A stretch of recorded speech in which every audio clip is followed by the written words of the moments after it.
Hello everyone and welcome to today's 6th grade ELA lesson. I created a PowerPoint for us, so I'm going to go ahead and share it now. And this PowerPoint is called Analyzing Key Details, Events, and Ideas.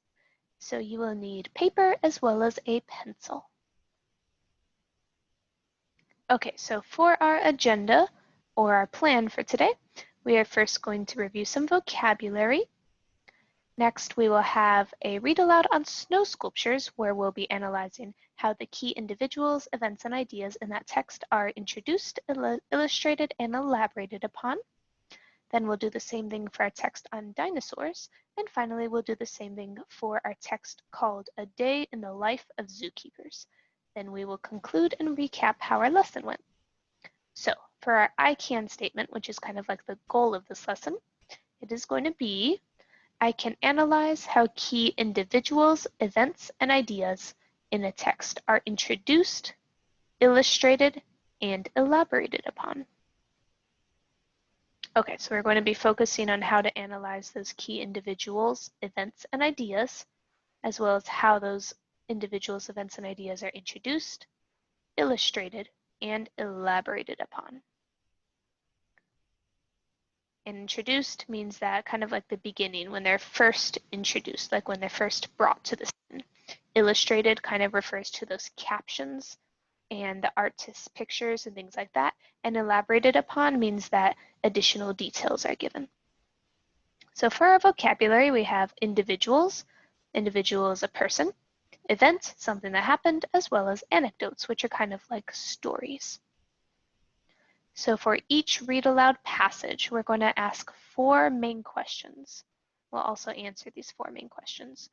And those 4 questions are, does this passage focus on an individual, an event, or an idea? And sometimes passages may even focus on more than one of these. For example, it could talk about an individual and an event, or an individual's idea, or things like that. So it can have multiple answers. After that, we'll be looking at how does the author introduce the topic? So how does the author bring that topic up first?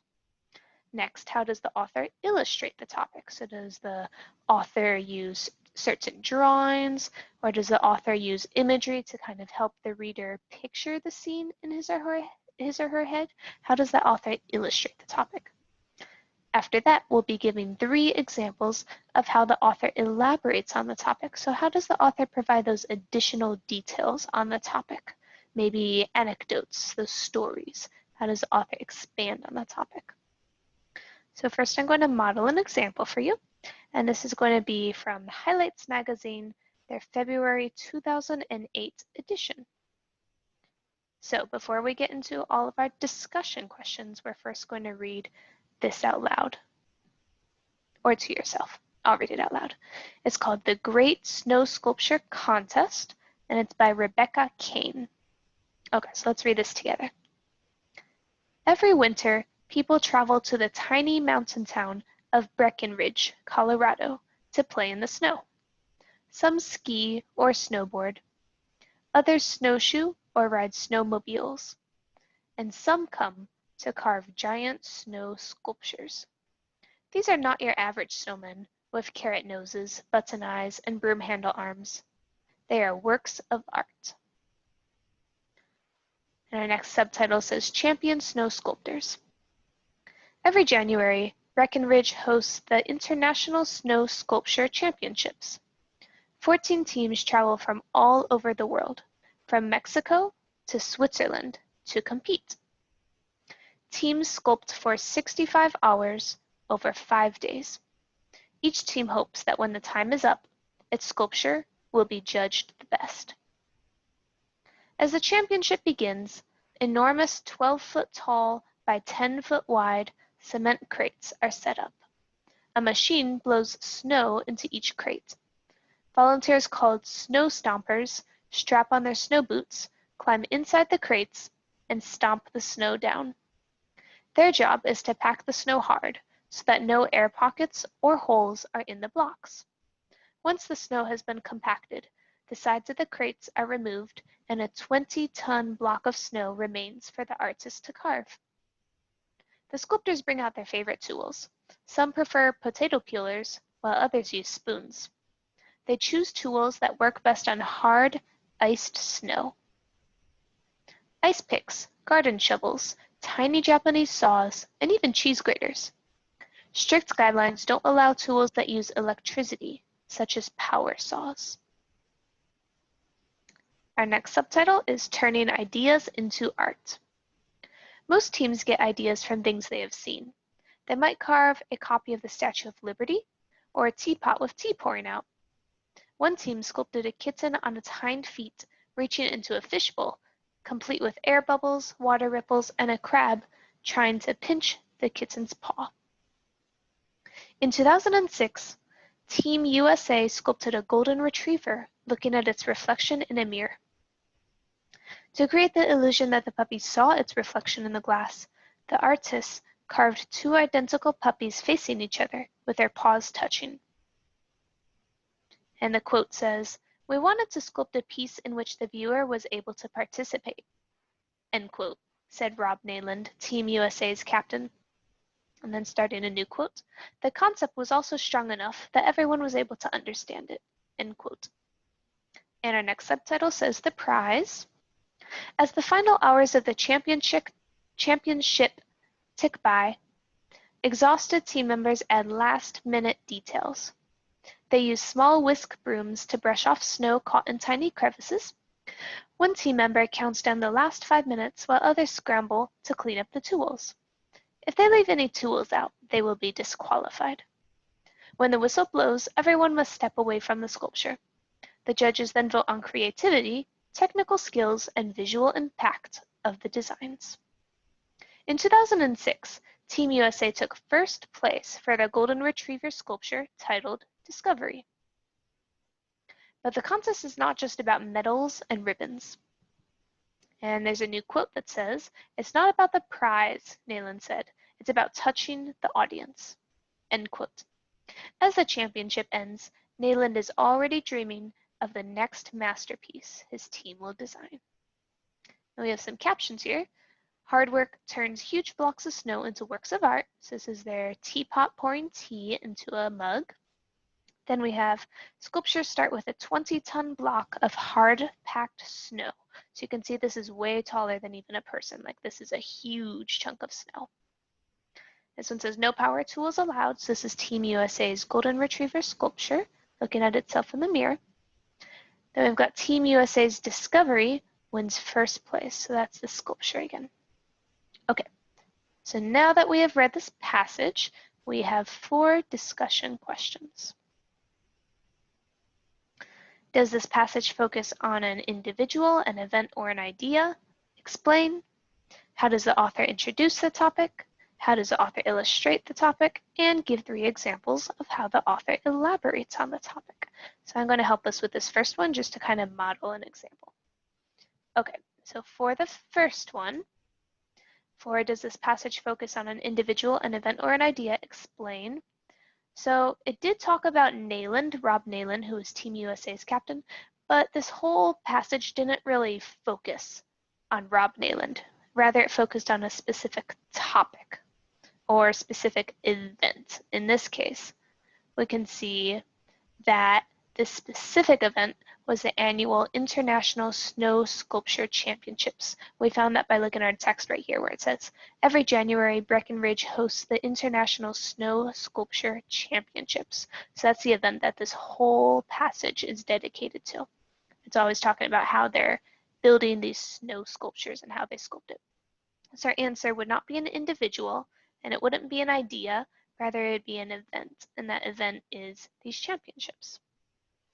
Okay, next question says, how does the author introduce the topic? So looking here, every winter people travel to the tiny mountain town to play in the snow. Some skiers snowboard, other snowshoer ride snowmobiles, and some come to carve giant snow sculptures. So that's how the author is going to introduce this general main topic of snow sculptures. So first the author is going to talk about snow and how some people use it for different things such as skiing or snowboarding. Then the author gets a little more specific to introduce her topic, which is that she wants to talk about how snow sculptures are works of art and how they are made. So that's kind of what our answer would be. Our next question is, how does the author illustrate the topic? So illustrate is going to be our keyword here.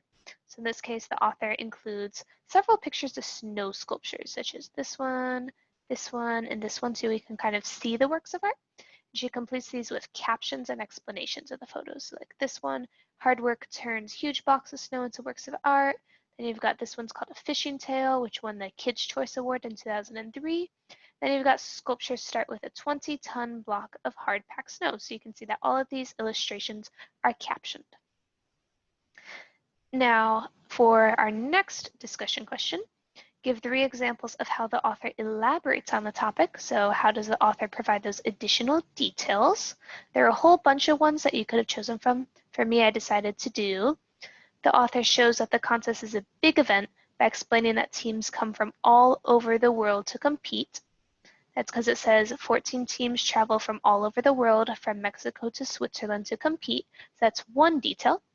Another detail could be that the passage and authors are showing how there's a variety of ways, so many different ways, to sculpt, and many different tools the sculptors can use.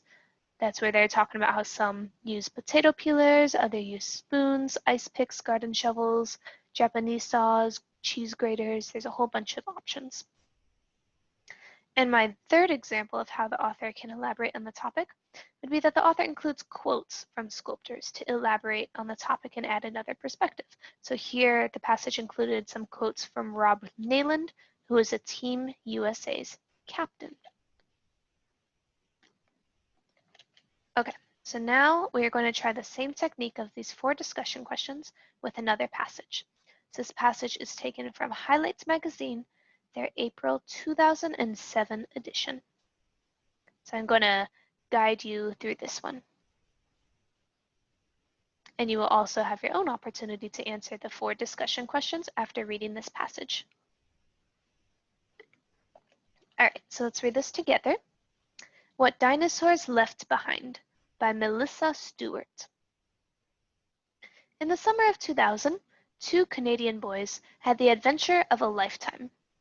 As 8-year-old Daniel Helm and 11-year-old Mark Turner of Tumbler Ridge, British Columbia, rafted down a local creek, they saw a trail of evenly spaced depressions in the rocks along the shore. So you can see in the picture the depressions right here. Some of the depressions had projections that looked like toes, but these were no ordinary footprints. These are them right here. The same question flashed through both boys' minds. Could these be dinosaur tracks laid down millions of years ago? It was a good question. Daniel and Mark had done their homework. They knew the rock beds along the creek were just the right age to contain ancient tracks, and they had spent most of their summer vacation looking for prehistoric prints. Had they finally found some? Our next subtitle is called Gathering Data. The boys asked a local paleontologist, that's someone who studies fossils, to visit the site. When the scientist confirmed that the impressions were dinosaur footprints, Daniel and Mark were thrilled. They spent the rest of their vacation carefully studying and measuring the tracks. Then they sent all their data to Rich McCrea, a dinosaur track expert at the University of Alberta in Edmonton. McCrea was so intrigued by the boys' work that he made a plan to visit the site at Tumbler Ridge the next summer. When McCrea saw the footprints up close, he was impressed by the tracks and by the boys who discovered them. Quote, the boys had just the right amount of imagination to see this stuff and recognize it for what it is, McCrea told reporters. End quote. Careful excavation of the site revealed a total of 26 footprints, along with something even more incredible, a dinosaur bone. McCrea could hardly contain his excitement. Quote, there are possibly half a dozen places in the world where dinosaur prints and bones occur together, he said. This is something I never expected to see. End quote. Subtitle, 2 kinds of fossils. Like dinosaur bones, prehistoric footprints are fossils. A fossil is any evidence of ancient life. So you can see that they provide a definition of fossil right there. It's like a context clue, which I talked about in a previous lesson. Body fossils, the bones and other remains of plants and animals, show what ancient life looked like, but they can't tell scientists everything they'd like to know about the ancient world. Luckily, trace fossils can help fill in the gaps. Trace fossils include footprints, skin imprints, droppings, urine holes, vomit, tooth marks, stomach stones, unhatched eggs, and animal homes. These traces of ancient life can tell scientists how dinosaurs moved and what they ate. They can also provide clues about how ancient creatures raised their young and what their social life was like. When scientists combine what they learn from body fossils with clues they find in trace fossils, they can get a clearer picture of the ancient world. The bone and trackway provided Macria with all the information he needed to determine that an armored plant eater had made the footprints more than 95 million years ago. The size of the footprints suggested that the dinosaur was about 18 feet or 6 meters long and 4 feet more than 1 meter tall and weighed about as much as a cow. The length of the dinosaur's stride, that's how long and how far they step, showed that the ancient ambler was walking slowly at the time it made the tracks. Its top speed was probably a little more than 1 mile per hour, or a bit less than 2 kilometers per hour. Then we have our subtitle, Dinomania. By the time Macria left Tumbler Ridge, many local people had become interested in fossil hunting. One of them, Al Durand, found another trackway just a few hundred feet upstream from the first footprints.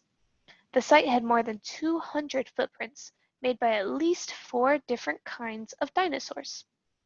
But the discoveries didn't end there. Over the next few years, scientists and citizens found many more trackways and unearthed more than 300 dinosaur bones and other fossils. At the same time, local residents created the Tumbler Ridge Museum Foundation and began setting up exhibits, offering tours of dinosaur sites, running a summer camp, and building a research center. Today, scientists from all over the world visit Tumbler Ridge. Each one hopes that by studying the area's treasure trove of fossils, he or she will learn something new about ancient life on Earth.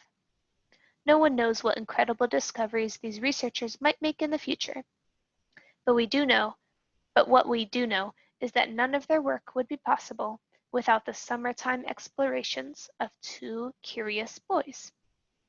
All right, so that was our text for what dinosaurs left behind. So now we're going to go over our 4 discussion questions. So our first one is, does this passage focus on an individual, an event, or an idea?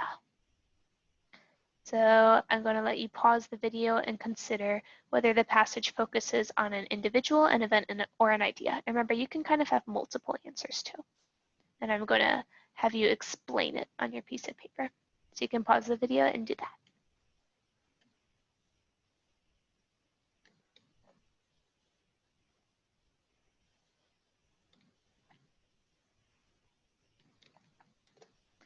All right, so on your piece of paper, I would say that if you have event or idea, or both of these, event and idea, those would all be great answers. And the reason that I say this, kind of like my explanation for that, is because our event would be the 2 boys, Daniel and Mark, unearthing the footprints of the dinosaur. But one could also argue that the idea is that we found the fossils, the prehistoric footprints, the fossils, and so this whole passage could be talking about that idea. So again, if you have either one, event or idea, or if you even have both, I would say those could all be correct. They're both correct answers. For the next one, how does the author introduce the topic? We're going to look at the beginning of the passage. So it looks like the author is introducing the topic by stating the year, so 2000, and then stating that the 2 Canadian boys had the adventure of a lifetime. Then it talks about what that adventure was. So like what the boys saw, which would be that trail of depressions in the rocks along the shore. And then it kind of goes on to say, oh, but these were no ordinary footprints. And then could these be dinosaur tracks? And then that's kind of where the story starts. So it starts by the boys discovering something. So if you wrote something in your paper along the lines of discovery, then you would be correct. So for our next question, how does the author illustrate the topic? We don't necessarily have to write this one down on a paper because it's kind of easy. They illustrate the topic by showing pictures. It doesn't look like these pictures have a caption, which is okay because we can kind of see what it was, but it would be useful for them to have a caption too.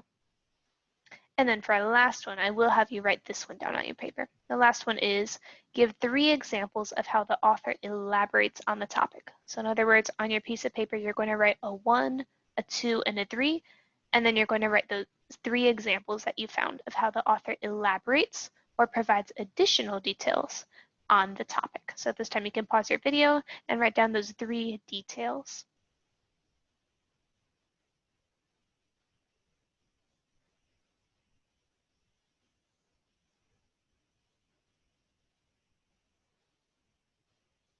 Awesome. Okay. So for our topic, we know that's talking about dinosaur footprints. Our first example or our first elaboration could be that Daniel and Mark had done their homework, so they knew that these rock beds along the creek were just the right age to contain ancient tracks. And they had also spent most of their summer vacation looking for prehistoric prints. So that's one example of how the authors elaborated on the topic by saying that Daniel and Mark kind of knew what dinosaur prints look like. Another example could be a scientist, a paleontologist is a person who studies fossils. So that scientists confirmed that the impressions were dinosaur footprints. So we have an expert who is saying, yes, these are dinosaur footprints. And then another one could be that they found a total of 26 footprints. So showing that this really is legitimate. It's not like they just found like 1 or 2 that someone might have made. So they found 26. And it kind of helps to have that quantity. So those are 3 examples.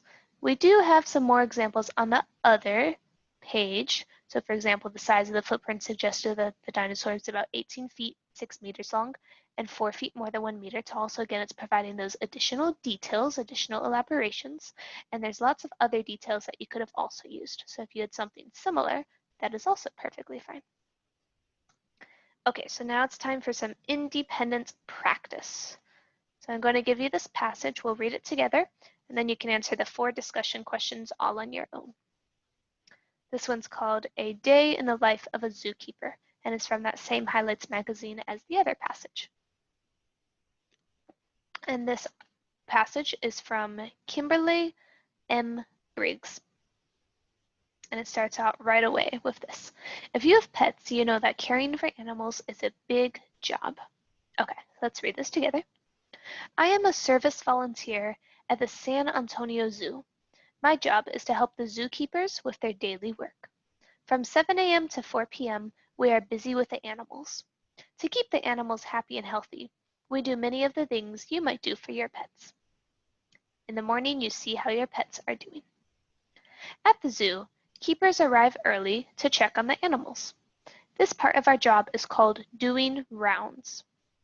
Senior keeper Diane Barnes checks on Kudu, our male white rhino. So that's Kudu right there. Do you clean after pets? Keepers at the zoo have to clean up too. We clean up the food the animal did not eat the day before and the animal's droppings. We also make sure the animal has clean water as well as hay to sleep in if it is cold. Keeper Susan Lawrence cleans up after our llamas, Yaya and Dolly. Feeding your pets is also important. That is our next job. For example, look at the picture below to see what an adult black rhino eats in a day. Okay, so we've got flakes of hay, 10 flakes of hay. A flake is hay that is packed together tightly about the thickness of a VCR. And this picture is illustrated by Nicole Indenbush and photos by Kimberly M. Briggs. And this rhino also eats 5 pounds of elephant chow, 36 pounds of alfalfa pellets, 2 pounds of apples and 2 pounds of carrots, 2 quarts of wheat bran as well. So this is quite a lot that our adult black rhino eats in just one day. Lots of food. All right, for our subtitle, so zookeepers take care of lots of animals all day. Playing with your pets keeps them healthy and happy. We play with our animals too. Training animals keeps them from becoming bored. Training also helps to form a bond of trust between the zookeeper and the animal. Keeper Susan is training our female tiger to place her paws on the cage for a checkup. A checkup gives our vet important information about the animal's health. We have checked on the animals, fed them, cleaned up after them, and done training. The day is almost over. Like pets, zoo animals need care every day. We will be back tomorrow to do all of this again. Awesome. Okay, so after reading that passage, we have 4 discussion questions. So I'm going to have you write down on your piece of paper number 1, number 2, number 3, and number 4. And then underneath number 4, you're going to write 3 bullet points. 1, 2, 3, because you'll have 3 examples. Okay, so after you're all done with that, let's look at our first discussion question. Again, this is going to be independent practice, which means that you're going to do it first, and then afterwards we'll go over the answers. Okay, so first one says, does this passage focus on an individual, an event, or an idea? Explain. And again, if you need to, you can always choose both or all 3 options, or whatever you want, whatever you think best explains what the passage focuses on, as long as you can develop a solid explanation for your answer. So I'll let you pause the video and answer that first question.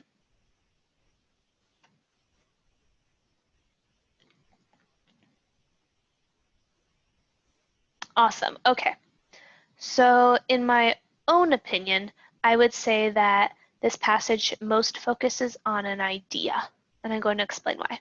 So I would say it does not focus on an individual. I know that it does mention Susan Lawrence, but it doesn't talk about her the whole time. Like, it's not like it's a biography on Susan Lawrence. It just mentions her about 2 or 3 times in the passage, but it doesn't really focus on her specifically. Rather, it focuses on the animals and how to take care of the animals. I would also say it's not an event just because it's not like it's a one-time event. Rather, they have to take care of the animals the same way every day. And so that's why I don't really think it's going to be an event. Now, an idea, I would say the general idea is kind of taking care of the animals, that kind of thing. So I would say it's kind of like a day in the life of a zookeeper is kind of how do they take care of the animals? What does the job of a zookeeper entail? That's kind of like the main idea that they're going for. So that's why I think that idea is probably the best solution. If you had a similar explanation for why you chose idea, that could be correct, as well as if you did choose individual and event, but you backed it up with evidence, kind of like supporting your claim, that could also be all right, as long as you have that explanation for it. Okay, second question. How does the author introduce the topic? So if the topic is kind of like how they take care of the animals, like what does a day in the life of a zookeeper look like? How do they introduce that topic? So I'm going to let you pause the video and write down your answer for how the author introduces the topic.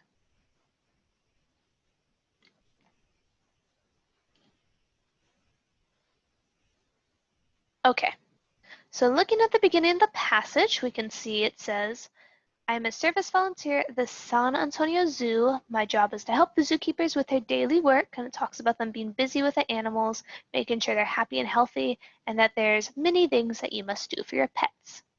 Then it goes into talking about what those things are. So that's kind of how the author introduces the topic. Again, they focus on the service volunteer, so she's introducing herself. She's stating what her job is, so how she helps out. Then she talks about to keep the animals happy and healthy, we have to do some things. And then it goes into what those things are. So that's kind of a summary of how the author introduces the topic. And if you had a similar introduction, that is also perfectly fine. Now, how does the author illustrate the topic? How does the author illustrate the topic? So we can see that we have some illustrations here complete with captions such as do you clean after pets, that kind of thing. We also have a very nice illustration that they provided with the rhino, the adult black rhino, where it talked about how much the rhino eats per day. And this was nice because it had labels for all of the different foods. for the apples, carrots, wheat bran, all of this stuff. So it was really detailed illustration, complete with captions and labels and everything. So it was awesome. All right, now give 3 examples of how the author elaborates on the topic. So I am going to go back here for this one, and you can kind of skim it to find 3 examples of how the author elaborates on the topic. And if you see something that you like, be sure to write it down, again, for 3 examples of how the author elaborates on the topic. And in a moment, I'm going to switch to the next page of the passage so that you can see that one too, and spot the 3 examples of how the author elaborates on the topic. Okay, so hopefully you wrote something down from this page. And now I'm going to flip to the next page. And if you see some more examples of how the author elaborates or provides additional details on the topic, feel free to write those down as well. Awesome, okay. And I will let you pause the video to finish writing down your 3 examples of how the author elaborates or provides additional details on the topic of the life of a zookeeper / how to take care of those animals. Okay, so to check our work, and again, you may have examples that are completely different from this, and that is totally fine, as long as you can back them up with the evidence from the passage, so text evidence. So for one of my examples, I might say the topic of the life of a zookeeper or how to take care of the animals is found through the example of them providing what an adult black rhino eats in a day. So like 2 quarts of wheat bran, 2 pounds of apples, and 2 pounds of carrots, all these different things. So it did a really good job as an example showing what an adult black rhino eats in a day. Now another example of the life in a zookeeper / how to take care of the animals is they talked about checking on the animals. And they show this picture of Diane Barnes checking on Kudu, which was the male white rhino. So that could be a second example. And the third example could be training the animals. They take care of the animals by also training them, such as when Keeper Susan was training the female tiger to place her paws on the cage for a checkup. So those are 3 examples of how the author, who is Kimberly M. Briggs, elaborated on the topic of a day in the life of a zookeeper / how to take care of their animals. Okay, so our I can statement for this lesson was, I can analyze how key individuals, so people, events, and ideas in a text are introduced, so we talked about how they begin the whole topic in the passage, illustrated, so using those pictures and captions, and elaborated upon, so using those details. So again, I can analyze how key individuals, events, and ideas in a text are introduced, illustrated, and elaborated upon. Okay, and just to review, first we talked about our vocabulary, then we had a read aloud about snow sculptures, then one about finding the footprints of dinosaurs, and finally a day in the life of zookeepers. So I hope that you enjoyed this lesson. I know that I certainly did, and I will see you later.